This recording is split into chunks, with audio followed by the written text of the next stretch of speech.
गोरखपुर में सिरफिरे युवक ने अपनी सगी बहन की फावड़े से मारकर हत्या कर दी। मृतक युवती का प्रेम संबंध गांव के ही एक युवक से था। इसे लेकर लड़की का भाई काफी नाराज था। बीती रात लड़के से संबंध को लेकर भाई बहन में कहासुनी हुई, जिसके बाद गुस्से में आकर भाई ने फावड़े से वार करके सगी बहन को मौत के घाट उतार दिया। मौके पर पहुंची पुलिस ने हत्यारे भाई को अरेस्ट कर लिया है। साथ ही लड़की के शव को पोस्टमार्टम के लिए भेजा और आगे की कार्रवाई शुरू कर दी है। के परमेश्वरपुर टोला भंडारों में गोविंद नाम के एक व्यक्ति द्वारा अपनी बहन की कल फावड़े से गले पर वार करके हत्या कर दी गई। अभियुक्त को पुलिस द्वारा गिरफ्तार किया गया है और इस विषय में मुकदमा भी पंजीकृत है। अग्रिम कार्रवाई की जा रही है।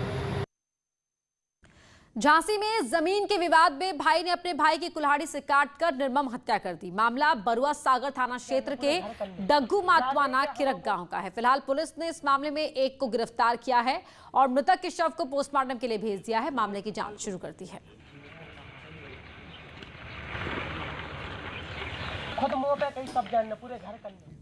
शाहजहांपुर के थाना खुदागंज इलाके के एक गांव में 8 साल की एक लड़की के साथ दरिंदगी का सनसनीखेज मामला सामने आया है। गांव के एक युवक ने धान की बाली बीनने गई लड़की के साथ रेप किया। यही नहीं, शोर शराबा करने पर लड़की को शांत कराने के लिए उसके मुंह में गन्ना भी ठूंस दिया। फिलहाल पुलिस ने आरोपी को गिरफ्तार कर बच्ची को मेडिकल के लिए भेजा है। थाना खुदागंज क्षेत्र के कटपुरापुर गांव में ये सूचना प्राप्त हुई थी कि एक नाबालिग बच्ची के साथ दुष्कर्म की घटना हुई है। घटना के बारे में जो पीड़िता है उसने बताया कि गांव का ही एक लड़का उसे गन्ना खिलाने के बहाने से गन्ने के खेत में लेकर गया, जहां उसने उसके साथ दुष्कर्म की घटना की। इस घटना का तत्काल संज्ञान लिया गया और थाने की फोर्स और अधिकारी मौके पहुंचे और पूरी घटना का मौका मुआयना इसमें किया गया है। जो पीड़िता है उसको मेडिकल के लिए भेज दिया गया है और उसकी हालत सामान्य है।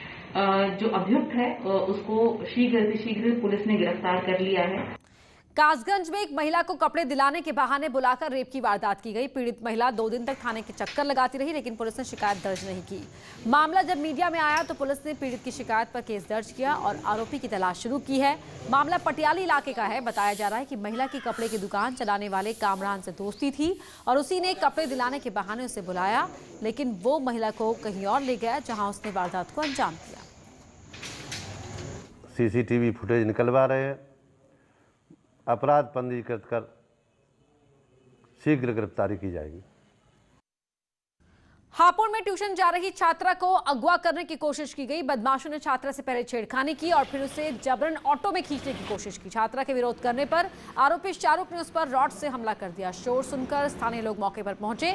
इसी बीच शाहरुख अपने साथियों के साथ ऑटो से फरार हो गया। नाबालिग छात्रा को अस्पताल में भर्ती करा दिया गया है। छात्रा के परिजन और स्थानीय लोगों ने थाने पहुंचकर आरोपियों पर सख्त कार्रवाई की मांग की है। फिलहाल पुलिस ने आरोपियों को तलाश के लिए टीमें लगा दी है और मामला दर्ज कर लिया है। थाना पिलखवा क्षेत्र में एक छात्रा के साथ घटित घटना के संबंध में पीड़िता की मां की ओर से थाना पिलखवा पर एक तहरीर दी गई।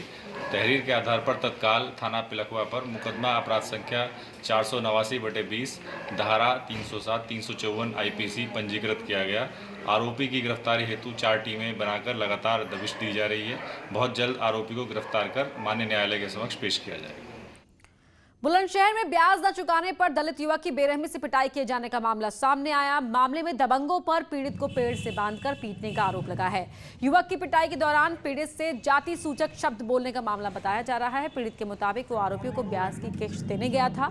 इसी दौरान आरोपियों ने पेड़ से बांधकर उसकी पिटाई कर दी। मामले में पीड़ित ने पुलिस से आरोपियों के खिलाफ कार्रवाई की मांग की है। पूरा मामला बुलंदशहर के खुर्जानगर कोतवाली क्षेत्र का बताया जा रहा है। ये प्रकरण प्रकाश में आया है कि वीरेंद्र नाम का एक व्यक्ति है, युवक है, मुंडाखेड़ा खुर्जानगर का निवासी है। इसने शिकायत की है कि किसी व्यक्ति ने इसे 10,000 रुपये दिए थे उधार। ये बढ़ाकर उनको 10,000 से बहुत अधिक मात्रा उसने उन रुपयों की कर दी और बार बार तगादा कर रहा था। कुछ रुपये आज देने की बात हुई थी, इसी पर कुछ वाद विवाद हुआ। उसके बाद युवक इसको मोटरसाइकिल पर बिठाकर जमुका के जंगल में ले गया। वहाँ 3 व्यक्ति और थे। चारों लोगों ने इसके साथ मिलकर मारपीट की। गोरखपुर में दबंगों ने एक युवक की बेरहमी से पिटाई की, जिसका वीडियो सोशल मीडिया पर वायरल हो रहा है। इसमें एक युवक को कई दबंग पीटते हुए दिख रहे हैं। इसको लेकर पीड़ित के पिता ने पुलिस से इंसाफ की गुहार लगाई। पीड़ित के पिता ने आरोपी के खिलाफ कार्रवाई की मांग की है। घटना बेड़ी पार के चापांग इलाके की है।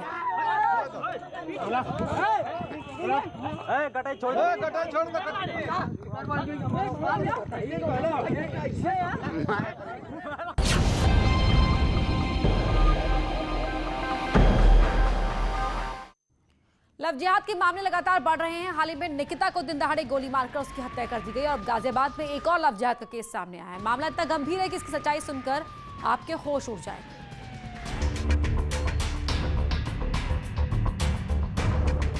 लव जिहाद, ये शब्द लगातार चर्चा में है। यूपी में तो आए दिन लव जिहाद के मामले सामने भी आते रहे। ताजा मामला गाजियाबाद से सामने आया है, जो थोड़ा पेचीदा भी है। पुलिस सेक्स रैकेट का एंगल देख रही है तो लव जिहाद का एंगल भी सामने आ रहा है। आरोप है कि कुछ युवतियों की जिंदगी तबाह कर दी गई और उन्हें वेश्यावृत्ति के धंधे में जबरन धकेला गया। पुलिस हिरासत में खड़ी यही वो 3 शातिर हैं जिनके ऊपर ये गंभीर आरोप लगे हैं। इनमें से एक शख्स का नाम लकी उर्फ यामीन है और लव जिहाद का एंगल इसी मुख्य आरोपी की वजह से सामने आया है। दरअसल बरेली की रहने वाली एक युवती नौकरी की तलाश में पड़ोसी युवक के कहने पर नोएडा आई। नौकरी के दौरान उसने अपनी बहन की भी नौकरी लगवा दी। इस दौरान एक महिला के जरिए आरोपी यामीन से उसकी मुलाकात हुई। यामीन ने बताया कि वो आम आदमी पार्टी का सदस्य है, वो उसकी सरकारी नौकरी लगवा देगा, लेकिन नौकरी का झांसा देकर उसका कई महीनों तक यौन शोषण किया। बरेली की रहने वाली नोएडा सेक्टर 6 में जॉब करने के लिए आई थी। मेरा पड़ोसी था तो उसने मुझे बोला था जॉब दिला देंगे। तो मैं नोएडा आई थी तो उसने मुझे धागा कंपनी में जॉब दिलाई थी। तो मेरे मामा की लड़की, हम 2 लोग जॉब करते थे। मैं भाई के लिए जॉब सर्च कर रही थी तो एक लेडीज ने मॉल के सामने हम लोग बातें कर रहे थे तो एक लेडीज ने बोला कि आप लोग परेशान दिख रहे हो जॉब के लिए, तो मैं आपको एक नंबर दे देती हूँ, आप वहाँ बात कर लो। तो उसने नंबर दिया था। मैंने तो उस समय तो बात करी नहीं थी, दूसरे दिन उससे बात करी। मैंने कहा ऐसे ऐसे एक लेडीज नंबर दिया है और आप जो बता रहे थे बिल्डर के लिए आपके लिए। तो उन्होंने बोला ठीक है, आप नोएडा सेक्टर 50 में आ जाओ मेट्रो स्टेशन। मैं नोएडा सेक्टर 50 मेट्रो स्टेशन गई तो उन्होंने वहाँ से मुझे गाड़ी से पिक किया और नोएडा सेक्टर 50 में ही A14 होटल में लेके गया था वो। 3 महीने तक लगातार बलात्कार करने के बाद यामीन उसे दिल्ली ले आया। उसके बाद उसे वहाँ पर जबरदस्ती वेश्यावृत्ति के धंधे में धकेल दिया गया। यामीन ने उस पर गोमांस खाने के साथ कुरान पढ़ने का दबाव भी बनाया। इसी बीच में मेरा आधार कार्ड चेंज करवा दिया, मेरे पापा का नाम हटा के किसी और के नाम डलवा दिया। मेरी आईडी चेंज हो गई। उसी आईडी से फिर वो फर्जी आईडी बनाकर उसी से उसने फ्लैट लिए अक्षरधाम पे, गणेश नगर में लगता है। वहाँ पे 1 साल मुझे रखा। वहाँ पे मारता था, बोलता था नमाज पढ़ो और जो है गाय का मीट खाओ। मैं नहीं खाती थी तो बहुत मारता था, पिट लेती थी बहुत ज़्यादा। तो 1 साल तक उसने वहीं पे धंधा करवाया मुझे। फिर मैंने कहा हाँ, मैंने कहा मैं यहाँ से कैसे निकलूंगी। तो सुना आपने कैसे लगातार पीड़िता का शोषण होता रहा। खैर, इस बीच पीड़िता को एनजीओ से मदद मिली। गाजियाबाद लोनी के विधायक नंद किशोर गुर्जर ने भी एनजीओ की मदद की और आरोपी यामीन के चंगुल से युवती को आजाद कराया। तारीख को एनजीओ की एक बहन के द्वारा सूचना मिली कि राजनगर एक्सटेंशन में एक दलित बहन को जो जाटा परिवार से है, उनको नौकरी का झांसा दे करके आम आदमी पार्टी का कार्यकर्ता बता करके कि माननीय मुख्यमंत्री से मिला करके आपको नौकरी लगवा दूंगा। उसके साथ गाड़ी में बैठा करके ले जाया गया एक होटल में नोएडा, उनका यौन शोषण किया और उसके बाद उनको जो वेश्यावृत्ति की जैसे घिनौने धंधे में धकेल करके जघन्य अपराध किया और शादी करने के लिए कहा। और अपने जो नाम है उन्होंने लकी पंजाबी बताया, लेकिन वो यामीन मोहम्मद निकला। जब उसने उसकी आईडी देखी और फर्जी आईडी बना करके उसने बेटी के नाम से फ्लैट भी लिया और लगातार वहाँ और भी जो लड़कियां हैं उनको गर्लफ्रेंड बना करके ला करके उनको वेश्यावृत्ति के धंधे में धकेल करके। ट्रेस करने के बाद पुलिस को पूरे घटनाक्रम की सूचना दी गई। मौके पर पहुंची पुलिस ने गाजियाबाद दिल्ली बॉर्डर से 3 युवकों को गिरफ्तार किया। बताया जा रहा है कि लकी उर्फ यामीन कई लड़कियों को अपने प्रेम प्रसंग के चंगुल में फंसाकर उनके साथ पहले तो बलात्कार करता था और फिर जबरन वेश्यावृत्ति के धंधे में उन्हें धकेल देता था। पुलिस ने पूरे स्क्वाड केस का खुलासा कर दिया है। 3 युवकों के साथ 2 अन्य युवतियों को भी गिरफ्तार किया गया है। थाना सिहानी गेट पे आज सुबह एक तहरीर एक महिला द्वारा प्राप्त की गई, जिसमें उसने एक पुरुष के ऊपर, जिसके संपर्क में पिछले 2-3 वर्षों से रही है, जबरदस्ती शारीरिक शोषण करने का, इच्छा के विरुद्ध तथा अनैतिक कार्यों में लिप्त कराने का आरोप लगाया। पुलिस द्वारा जो है मुख्य अभियुक्त को गिरफ्तार किया गया है। अभी तक जो पूछताछ की गई उससे यह प्रकरण जो है क्या नाम है दिल्ली से संचालित एक एस्कॉर्ट सर्विस से रिलेटेड नजर आता है और इसमें जो है मुख्य अभियुक्त के साथ 2 अन्य पुरुष और 2 महिलाएं भी अरेस्ट की गई हैं। लव जिहाद के मामले तो लगातार सामने आते रहे हैं, लेकिन जिस तरह से जबरन युवतियों के साथ रेप करने और गोमांस खिलाने के साथ साथ कुरान पढ़ने के लिए उकसाया जा रहा है, वो चिंता का विषय है। जरूरत है कि मुख्य आरोपी यामीन जैसे लोगों पर सख्त से सख्त कार्रवाई हो, ताकि फिर कभी कोई लड़की ऐसे आरोपियों का शिकार ना बने। गाजियाबाद से न्यूज़ 18 के लिए अमित राणा की रिपोर्ट। शाहजहांपुर में एसपी आनंद के निर्देश पर लगातार ऑपरेशन क्लीन चलाया जा रहा है। इसी कड़ी में पुलिस की टीम ने अवैध शस्त्र फैक्ट्री पर छापा मारा, जहां से पुलिस ने एक शस्त्र तस्कर को अरेस्ट किया है। इसके पास से भारी मात्रा में तमंचे, बंदूक, कारतूस और उपकरण भी मिले हैं। फिलहाल चल रहे अभियान के अंतर्गत मंदापुर की पुलिस ने एक महत्वपूर्ण सफलता पाई है। इन्होंने एक शस्त्र बनाने वाली फैक्ट्री का खुलासा किया है। एक व्यक्ति की गिरफ्तारी हुई मौके से। एक इसमें निर्मित तमंचा और लगभग 1 दर्जन अनिर्मित तमंचे बरामद किए गए हैं। कुछ कारतूस बरामद हुआ और शस्त्र बनाने की पूरी फैक्ट्री बरामद हुई। ये गिरफ्तारी बरामद करके आवश्यक पुलिस कार्रवाई सुनिश्चित की जा रही है। चंदौली में पुलिस ने बिहार बॉर्डर के पास शराब की तस्करी कर रहे एक मिल्क वैन को पकड़ा। ये लोग बिहार चुनाव को लेकर हरियाणा से शराब लेकर बिहार जा रहे थे। तस्कर इतने शातिर थे कि इन्होंने दूध के कंटेनर में शराब छिपाई हुई थी। पुलिस ने जो शराब बरामद की उसकी कुल कीमत 12 लाख रुपए बताई जा रही है। पुलिस ने सभी के खिलाफ मुकदमा दर्ज कर जेल भेज दिया है। इसकी स्वाट सर्विलांस और शहीद राजा की पुलिस ने शराब की भारी मात्रा में रिकवरी करी है। इसमें करीबन 12 लाख की विदेशी शराब है जो हरियाणा से बिहार जा रही थी, बिहार के चुनाव में प्रभावित करने के लिए। इसमें 5 लोग का अरेस्ट हुआ है, जो कि 4 लोग हरियाणा के रहने वाले हैं, सोनीपत जनपद के, और एक कटिहार बिहार का रहने वाला है। ये लोग एक कंटेनर में जो कि दूध गाड़ी नुमा कंटेनर था उसको ले जाया जा रहा था। बड़ी खबर आपको बता रहे हैं गाजियाबाद से, जहां लापता बच्ची का शव मिला है। 12 साल की बच्ची ये लापता हो गई थी। कचरे में कपड़े से ढकी हुई इसकी डेड बॉडी मिली।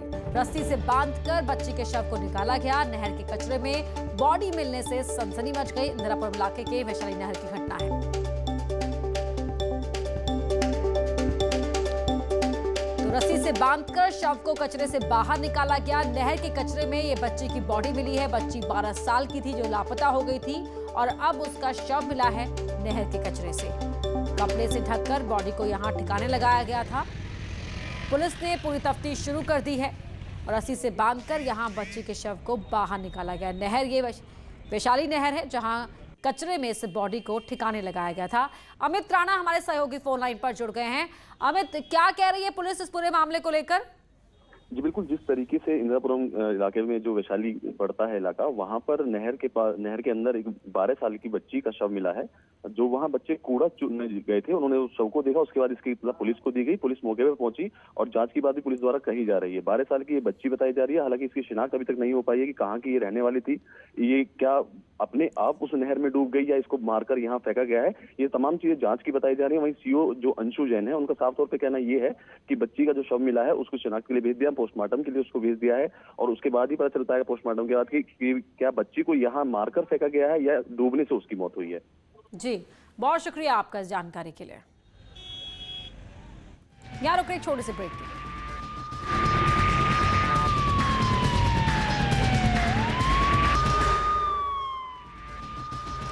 बड़ी खबर आपको बता रहे हैं लखनऊ से, जहां डीआईजी समेत पत्नी पर एफआईआर दर्ज किए गए हैं। वायरस विभाग में दोनों की तैनाती है। डीआईजी अनिल कुमार पत्नी पुष्पा पर एफआईआर दर्ज हुई है। धोखाधड़ी धमकाने के आरोप में एफआईआर हुई है। कारोबारी की शिकायत पर यह एफआईआर दर्ज की गई है। महानगर थाने में कारोबारी ने एफआईआर दर्ज कराई है। तो कारोबारी की शिकायत पर डीआईजी और उनकी पत्नी पर यह एफआईआर दर्ज की गई है। धमकाने धोखाधड़ी के मामले में शिकायत दर्ज हुई है। डीआईजी अनिल कुमार और पत्नी पुष्पा पर एफआईआर दर्ज की गई है। दोनों ही वायरलेस विभाग में तैनात हैं। बड़ी खबर आपको बता रहे हैं, डीआईजी अनिल कुमार और पत्नी पुष्पा के खिलाफ ये एफआईआर दर्ज की गई है। एक कारोबारी ने शिकायत की दोनों के ही खिलाफ। धोखाधड़ी और धमकाने के आरोप में ये एफआईआर दर्ज की गई है। ऋषभ मणि त्रिपाठी हमारे सहयोगी फोन लाइन पर जुड़ रहे हैं। ऋषभ, कारोबारी ने क्या कहा है अपनी शिकायत में? देखिए, कारोबारी का ये कहना है कि वो डीआईजी से पहले से परिचित थे किसी अपने एक मित्र के माध्यम से। एक बार डीआईजी साहब ने बताया उनको कुछ रकम की जरूरत है, वो अपना फ्लैट बेचना चाहते हैं, तो व्यापारी ने करीब 7 लाख रुपए दे के उनसे एग्रीमेंट करवा लिया था और उनके फ्लैट पे कब्जा ले लिया था। लेकिन कुछ देर बाद डीआईजी साहब अपनी बात से बदल गए और इनके फ्लैट पर जब कुछ मजदूर काम कर रहे थे, मारपीट के उससे चाबियां छीन दी और उसके बाद से लगातार वो कारोबारी को धमका रहे थे और फ्लैट पे पदेशत दोबारा नहीं दे रहे, जिससे परेशान होकर अब कारोबारी ने काफी हिम्मत जुटाकर डीआईजी फायर में सनी कुमार और उनकी पत्नी पुष्पानी समेत 4 लोगों के खिलाफ एफआईआर थाना महानगर में दर्ज कराई गई। जी, बहुत शुक्रिया आपका इस जानकारी ऋषभ। मऊ में मुख्तार अंसारी की करीबी पर कार्रवाई हुई है। कोयला माफिया उमेश सिंह के खिलाफ सख्ती की गई है। उमेश सिंह और त्रिदेव ग्रुप के खिलाफ एक कार्रवाई हुई है। 25 लाख का प्रशासन ने कोयला भी जब्त कर लिया है। 300 टन कोयला गैंगस्टर एक्ट के तहत जब्त किया गया है और कोयला माफिया उमेश सिंह के खिलाफ ये सख्ती की गई है। 25 लाख का कोयला प्रशासन ने जब्त भी कर लिया है गैंगस्टर एक्ट के तहत। तो 300 टन ये कोयला जब्त किया गया है। मन्ना सिंह हत्याकांड में आरोपी हैं उमेश सिंह और मुख्तार का अंसारी का एक करीबी बताया जाता है, जिसके खिलाफ यहां कार्रवाई हुई है। आनंद पाल हमारे सहयोगी फोन लाइन पर जुड़ रहे हैं। आनंद, साफ है सरकार के एक्शन से कि ना तो कोई माफिया बचेगा और ना ही माफिया का गुर्गा। जब बता दें, मुख्तार अंसारी गिरोह के ये जितने भी सदस्य हैं, जो भी कार्यकर्ता हैं, उनके खिलाफ पुलिस प्रशासन की बड़ी कार्रवाई हो रही है। वहीं आपको बता दें, त्रिभुवन ग्रुप के मालिक के ऊपर उमेश के ऊपर लगभग 300 टन कोयले की आज पुलिस ने जब्तीकरण किया, जिसकी कीमत लगभग 25 लाख रुपए है। जी, बहुत शुक्रिया आपका इस जानकारी के लिए।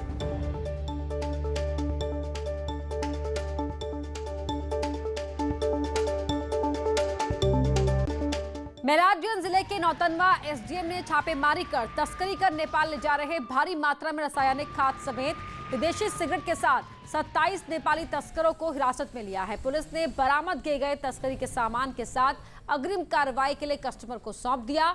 एसडीएम ने तस्करों द्वारा जहां से खाद लाई जा रही थी उस दुकान को भी सील कर दिया है। इस बुलेटिन में इतना ही। खबरें जारी हैं।